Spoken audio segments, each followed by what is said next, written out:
Hi, all. Thanks for having us. We have a great group of individuals up here, so rather than me introducing them, I'd love to just start down the line here, and just if you could introduce yourself, your organization, and just give us a little bit as to where you sit within your respective organization. Hi, everyone. My name is Finola Austin. I work for Refinery 29, where I co-lead our R29 Intelligence team, which is our research, consulting, and strategy division dedicated to understanding the most powerful generation of women in history. Hi, I'm Dan Barker. I work for Perform Group, the Perform Media division of that group. We are a sports media company, digital company. I focus in on the multi-sport, which is everything but soccer, globally. So sporting news is a big piece of that. But there's several other brands. We run NBA International, a few other things too. So, and I sit across the content and editorial team in those regions. Hi everybody, I'm Justin Hergianto. I'm at ESPN. Run a marketing team that focuses on ESPN's digital and print properties. Morning, everyone. I'm Hayden Lynch with Group 9 Media. I run our ad solutions and innovation team, which is currently just me. So a deep bench of talent. Yeah, I'm very capable. So Group 9 Media, for anyone who doesn't know, was formed about 18 months ago. It is a merger of 4 leading digital brands: Thrillist, where I've been for 10 years, but then also Seeker, The Dodo, and now This News. And collectively, we do about 6 billion video views every single month. So massive, massive scale that came with that merger. And also content produced across over a dozen platforms, touch points. So very, very, complicated to try to figure out how we monetize all of that. So that's kind of my area of focus. Great, thank you. So Dan, I want to start with you. Yep. You're the lucky victim.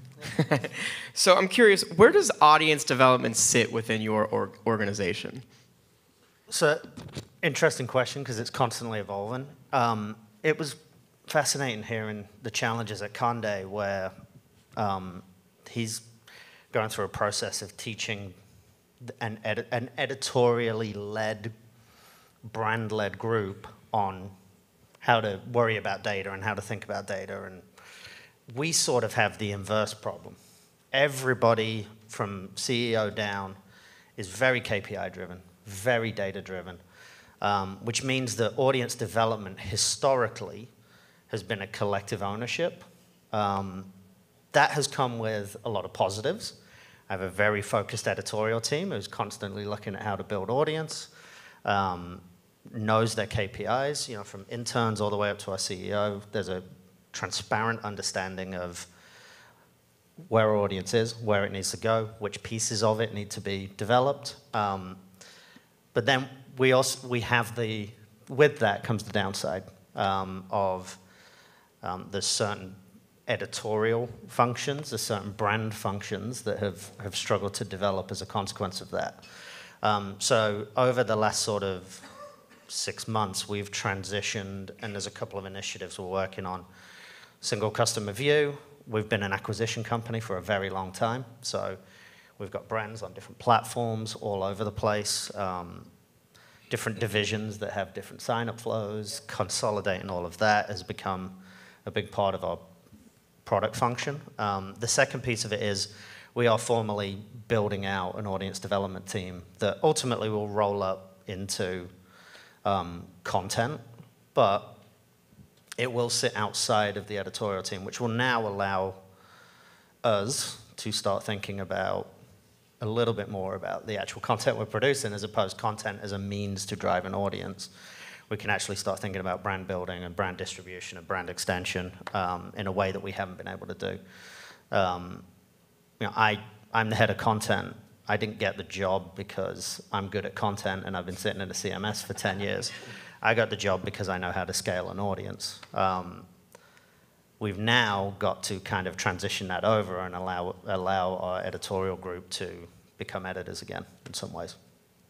So it's interesting that your audience team is kind of a close neighbor, if you will, to edit. I'm curious for the other brands up here. Is that similar? Does the audience team sit more close to maybe a sales organization or data collection? I'm just curious as to where everybody else's teams kind of sit and if it differs a bit. Yeah, we're at ESPN. We're similar to Dan's group from an audience development perspective. We have, as you can imagine, massive editorial teams focused on various sport verticals. We have product groups that are focused on developing innovative ways for that content to be distributed. And so while they are all focused on audience development, there is a very particular audience development group that sits within the editorial organization as a support role for those guys. Like Dan, I'd say that we're audience obsessed across different divisions. We like to say we know our audience because we are our audience. We're an 80% female company, and most of us are in that kind of millennial group. But in terms of teams dedicated to audience, we're a little bit different because we actually have two teams that are dedicated there. The first, the marketing and insights group, are closer to editorial. They're the ones looking at our traffic sources. They're looking to grow our audiences. They're liaising with edit to talk about what's performing and what's not. My group, the RT9 Intelligence group, while we do inform editorial, sit closer to the revenue side. So this is where we're taking those learnings and applying them to our co-branded programs, using them in our pitch decks to say this is why we recommend this idea, and also offering consulting services to brands. So saying if you want to connect to young women and you don't know where to start, don't start with a huge content program. Start by doing your homework and working out who she is and how you can best connect with her. Yeah, our audience development team sits centrally. I think it was a really kind of delicate process for us as we merged Group 9 because you have 4 existing brands that are coming together, and those, the audience dev teams in each of those brands have distinct strengths and platforms that they really specialize on, and so they came in some cases with really robust knowledge of YouTube or really, invested in Snapchat, and so. Knowing that you can't just provide one uniform solution across the 4 brands. I mean, I don't envy the Conde 23 brands. 4 is tough enough for me. But yeah, I think it's, trying to be flexible to provide one cohesive vision and strategy as a recommendation, but then allow the brands to independently decide where they want to invest based on their knowledge and editorial best practices. Yeah, and just to add to that, I don't think that's always brand specific. That can be region-led too. I mean, we've got the same brand in Goal.com is, I think there's 38 editions of that, 18 languages. And those local teams all have different methods, whether that's Bernie's here, Smart News in Japan, or Facebook audience in Australia. And there's this disparate sort of, we all sort of get there, but we all get there in different ways. And having that central group be able to sort of say, hey, look what the Australian social team is able to do here. Can we take those learnings and stretch it across this region on this side? One thing to also add, I think Finola started to touch on it, but what we're saying here is that wherever they're located, they have to be accessible by other groups to be able to tap into the true value.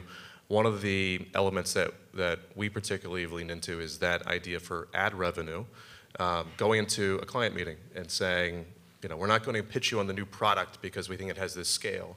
It's really telling them about why we did that, right? And understanding who the consumers are that we are marketing to, which is serving as a great jumping off point for an advertising conversation. Very cool, thank you. So I want to start this next point with hearing from Refinery. So how does your audience team inform the brand of what to publish? What's the measurement process of what works, what doesn't work, and how do you inform the rest of the organization what we should be publishing? Yeah, we like to talk about what we call the 3 C's, which are consumer, culture, and content. So for consumer, for us, it's about doing studies, whether those are quick-fire surveys or deeper pieces of thought leadership, really understanding our audience and the motivations behind her behaviors, behind her beliefs. So we have a panel of 13,000 of our superfans. We call them Mad Chatter. They love to give their opinions. Many of them have been with us from the beginning, at 13 years. We host them on a portal where we can serve them surveys, but we also have a really personal connection with them, and we bring them into the offices for what we call chat and chills, where they get to meet our editorial team, they get products, and we also field brand surveys with them.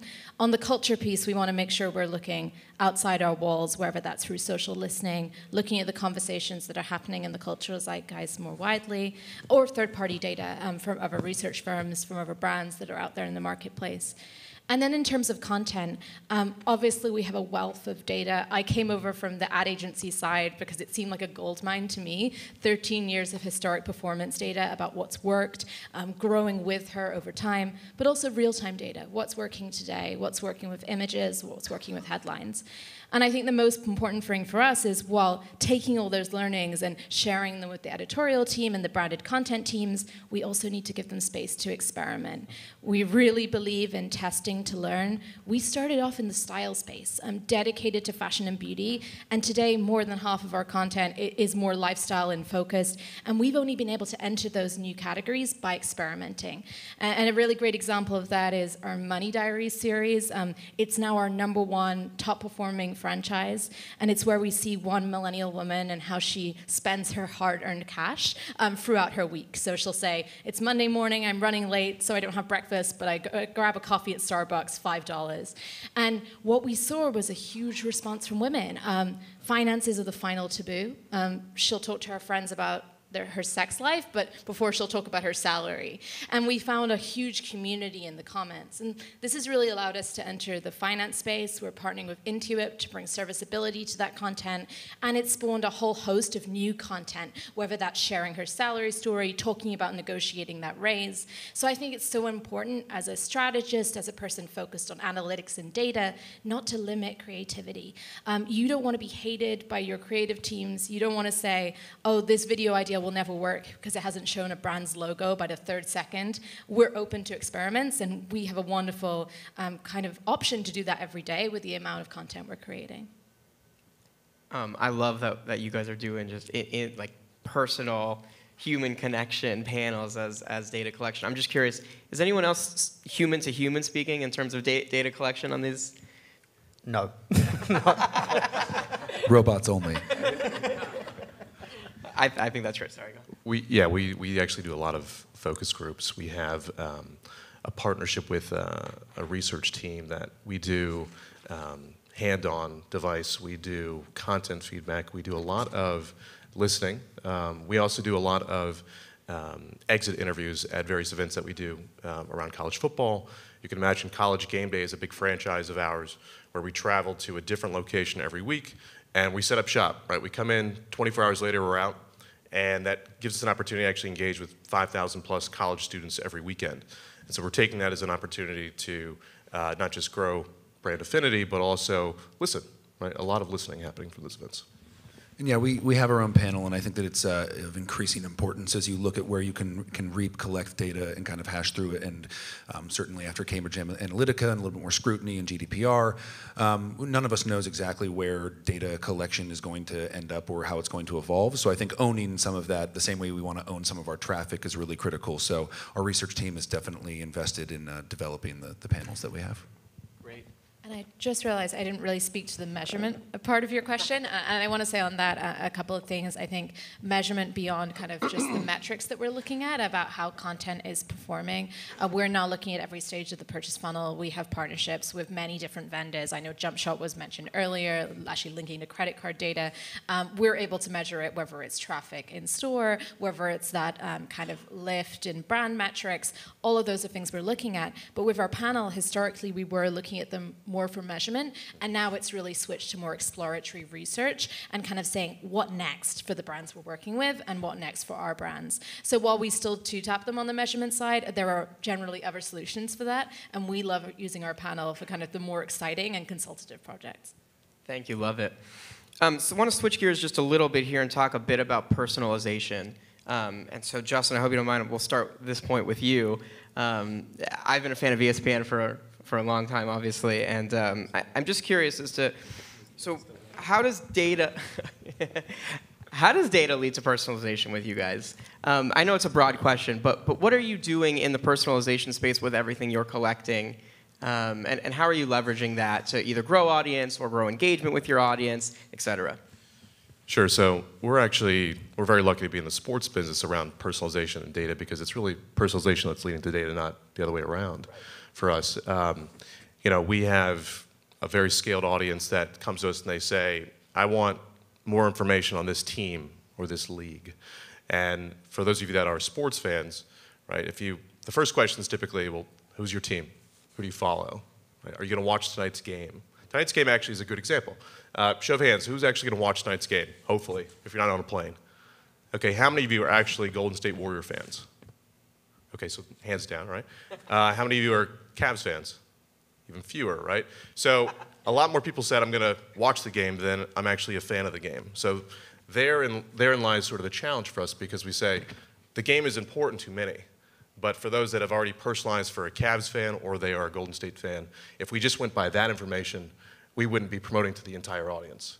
And so there is a mix of data and personalization to say, what should we be sending an alert out to our millions of fans to say the game's starting in 5 minutes, you should be watching.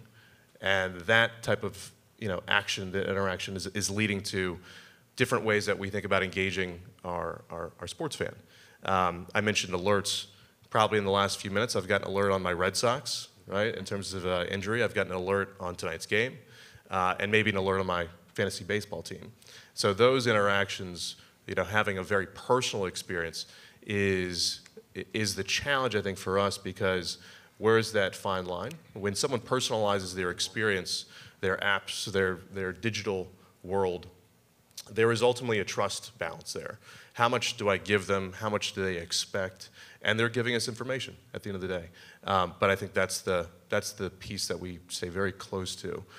We want to make sure that we are super serving the fan. So moving outside of the sports realm for the rest of the panelists. So is it a similar kind of tactic in terms of personalization and how you're using it for audience development, or does it differ? I'm just curious in relationship to the realm that you sit in, how personalization affects what you're doing in audience. So we are, of course, personalization is something that our audience development team is focused on. I actually kind of was thinking about before we got in the panel was, there's a whole, if you think about SEO, right, as much as we want to hurdle forward into the future of like hyper-personalized content, and at some point Hayden Lynch, will only consume content that Hayden Lynch wants to consume, and a robot will create it for me, and like it'll just be this, it will be hover cars and all that great stuff. There's like, we kind of leave behind something like SEO, which is not personalization. It's actually looking at keywords and competition and just kind of creating a heat map and having a really invested strategy that drives back content that you can own. So I said that because I thought about it like an hour ago, and I really wanted to say that. And it didn't exactly address your question, but I just think it's an interesting point that as we lean towards personalization and we all kind of sprint towards the future of data analytics and insights that we glean from it and an audience dev that waterfalls from that, that there's a lot of things that we've been doing that drive really important traffic that we shouldn't let lie fallow or not pay attention to. Yeah, and I'd actually sort of counter that and say the first level of personalization is platform, right? So knowing that this is for an SEO audience, this is for a YouTube audience, this is for a Facebook audience, this is for a Twitter audience, that level, like even that is personalization in a lot of ways, and the content decision making that goes along with where a specific piece of content should live and who it's targeting, I count as personalization as part of it.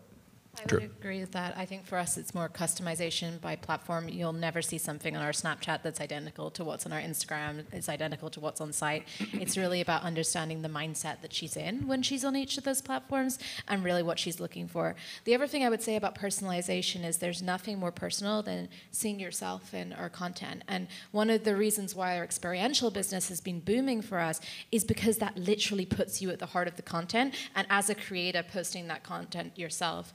So 29 Rooms, which started as our 10-year anniversary party and is now a huge experiential brand for us, is so sensational because people are able to interact with the artwork and put themselves at the center to be the creator. The reason we reached 1 in 2 on Instagram worldwide with 29 Rooms last year is because of users. It wasn't about the celebrities coming through. It wasn't about the influencer talent working with brands. It's because every single person who came through those doors, 40,000 of them, was taking not one photo, but many that over months and months are really fueling their social channels.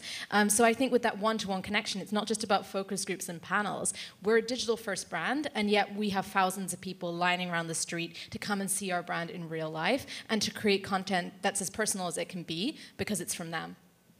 I love it. So I just want to talk a little bit about, there's so many new channels that have been born, right?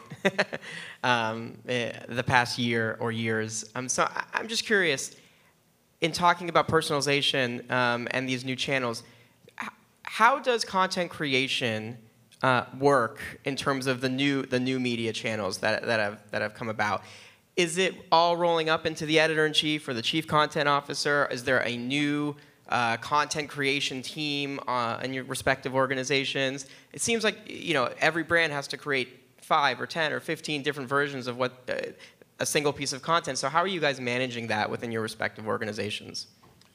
So at Group 9, the editorial teams within the brands, all of that is housed within there. So, if we have a Snapchat Discover team for the Dodo, that's a 10-person team that sits there just for the Dodo, just producing content for Snapchat all day, 7 days a week, right? So that all lives within the brand. Interestingly enough, we just acquired a company 6 months ago called Jash, and it's a studio based out of LA. The reason we acquired them, they were founded by a bunch of really A-list comedians, Sarah Silverman, Tim Heidecker of the Tim and Eric Show, Michael Cera. I'm name dropping relentlessly. I've never met any of these people, but I'm very impressed by them and their association with Group 9. They haven't met your team yet. That's true. They haven't met me. So at any rate, exactly, the team of one. So anyways, the reason we acquired them was because we knew that we wanted to make an investment in OTT opportunities in linear programming, but you don't want to have 4 OTT teams sitting within those brands because that's wildly expensive and you're swinging for the fences. You're hoping you're going to sell that IP and you're going to start doing these $500K per episode shows. So I think it's that kind of tipping point investment strategy where you look at a new platform or you look at an opportunity and you have to make the call, does this live centrally? Does it serve all the brands? Do we start divvying up by the brands, they get their own teams, and kind of balancing that?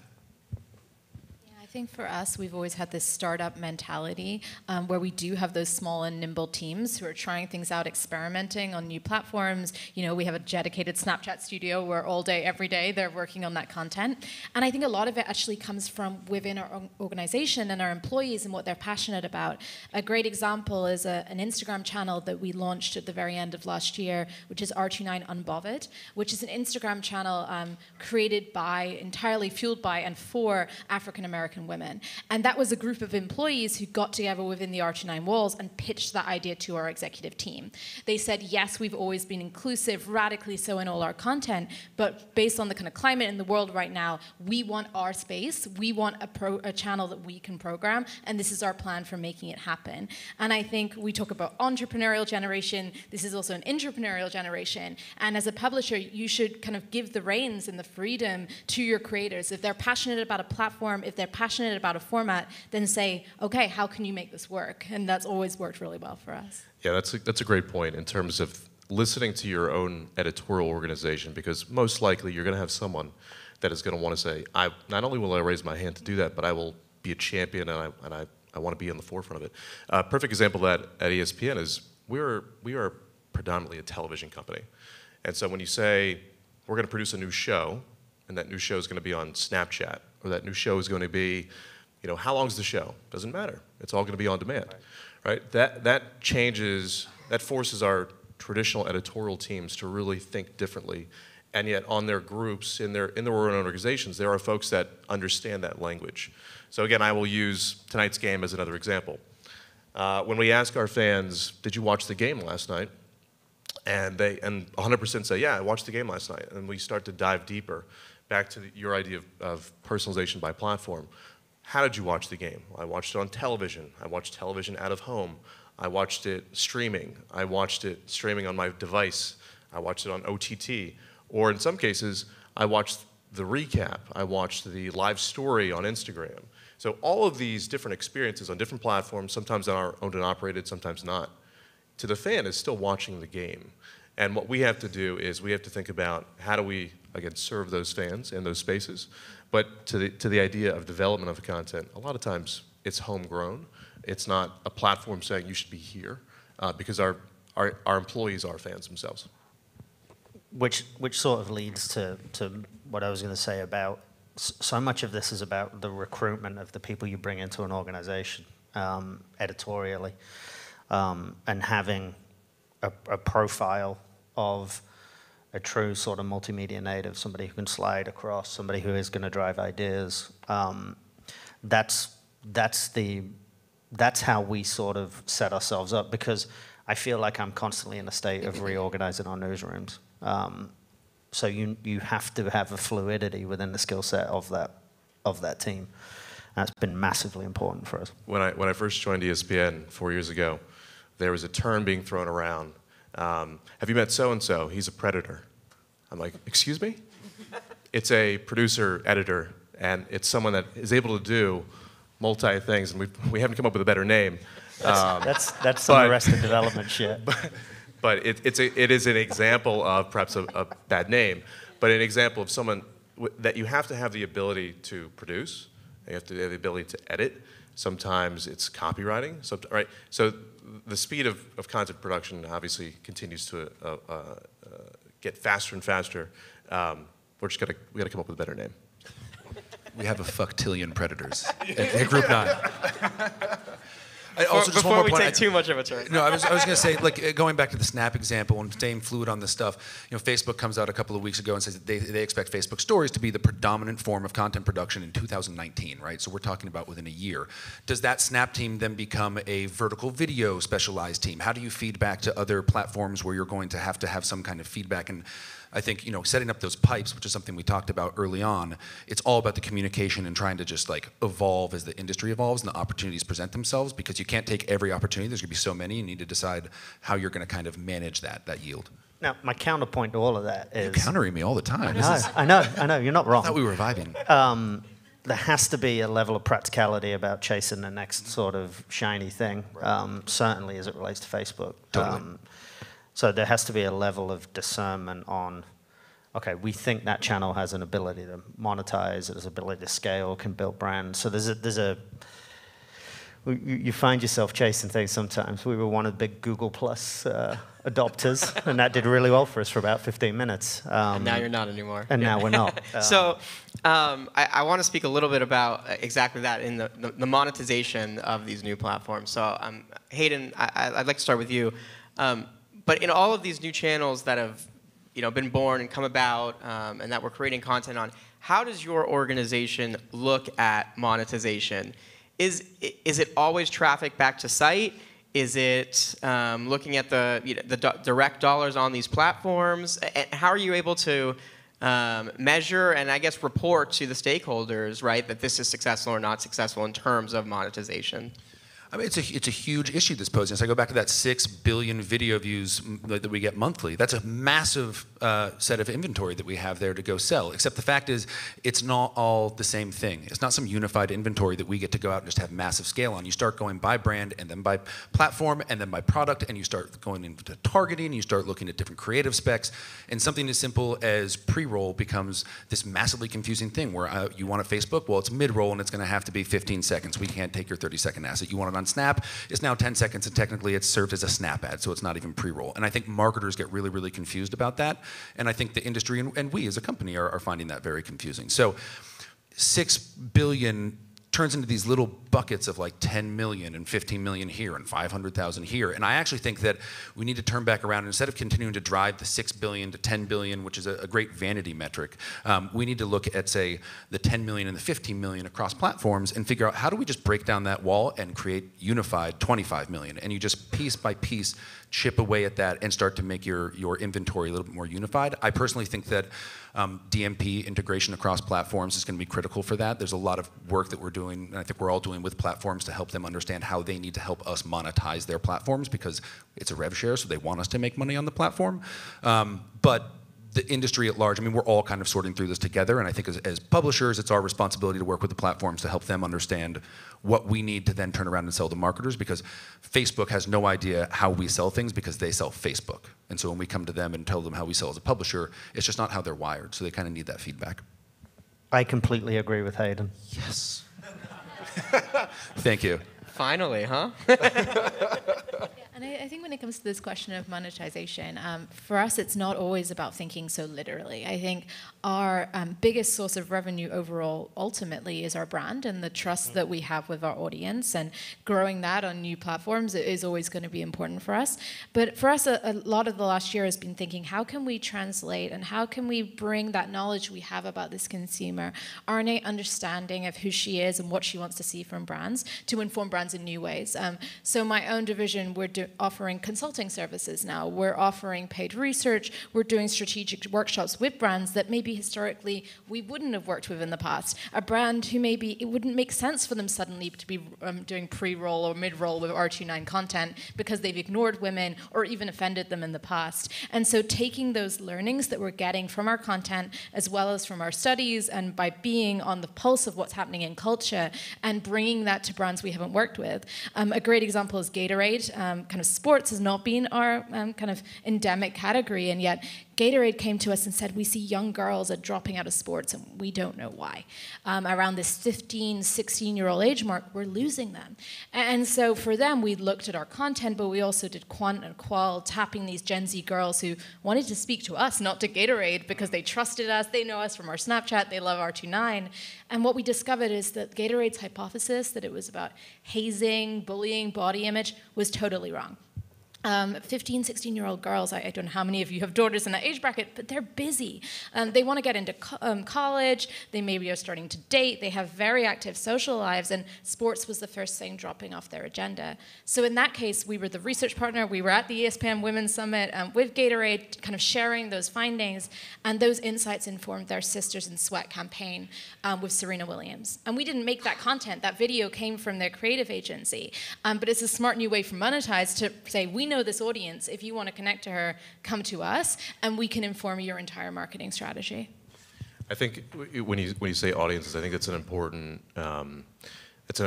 thing to focus on with regards to revenue, because advertisers come to us and say, I'm looking for this person. Do you have this person? Mm-hmm. And when we think about expanding our brands and our content to other platforms, we are actually very hyper-focused on setting KPIs for those individual pieces, so that if Google Plus comes around, we say, okay, if it's not going to happen, it's not going to happen. Revenue is always a piece of that. And that means that our editorial teams understand the importance of revenue, and vice versa. Our revenue teams understand the importance of the interactions with the brand. One of the things that I was part of at ESPN over the last few years is to get our editorial teams to feel comfortable about sharing content that we can't necessarily control. Mm-hmm. Specifically highlights around live games on social platforms. You can imagine ESPN, we spend a lot of money on rights. And those investments give us the advantage for attracting a massive amount of people. But to give that content away, and not for free, but to give it away to another platform is a slippery slope. And so there were preconceived notions as to what would happen, because folks, as recent as probably 3 years ago, felt that a strategy would be we were going to be on a platform and they would ultimately come into the ecosystem, right, and then they would stay with us. And that just does not happen, at least at not scale. And so we had to become very comfortable, right, with producing content for those platforms, and then to figure out the monetization strategy in hand with the actual platforms themselves. I would echo your sentiment around having to work with the individual platforms and say, no, here's our business, here are our clients, that we are shared in that space. But we have been working with Snapchat, we have Twitter coming in next week, Facebook is with us quite a bit. It's a lot of more education back to their group than it is to us. So just because Exactly. I think we're getting the time here. If we could just go down the line here, I'm just curious. I think it's a good wrap up in one word or one sentence. So, what is success in audience development, right? When you look at your organization, just a quick lightning round here to wrap up. How do you look at it, and how do you measure? What is the success? I'm going to say two things. First up, it's not about reach. It's about intentional consumption. It's not about someone passively consuming your content because they have to, or because they've turned away from their phone, or they're mindlessly scrolling through. They need to be choosing to engage with you.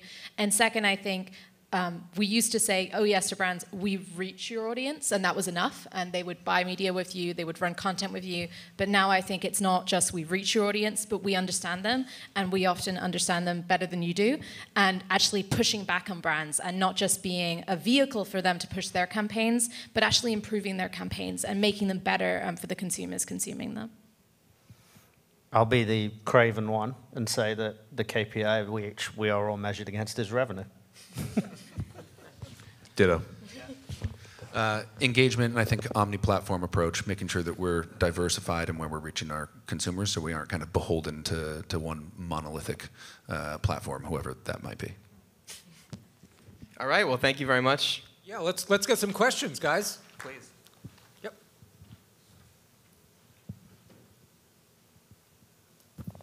It's kind of a twofold question. So which platform do you think is the easiest to work with in terms of a customer service standpoint, and which platform do you think has the most upside going forward?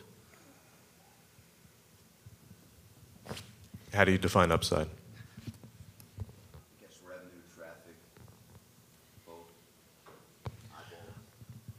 I'll take a stab at that.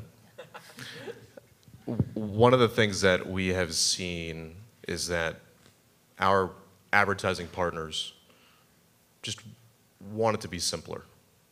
I want it to be easy for me because I have to now create many more pieces of collateral, right, for any campaign.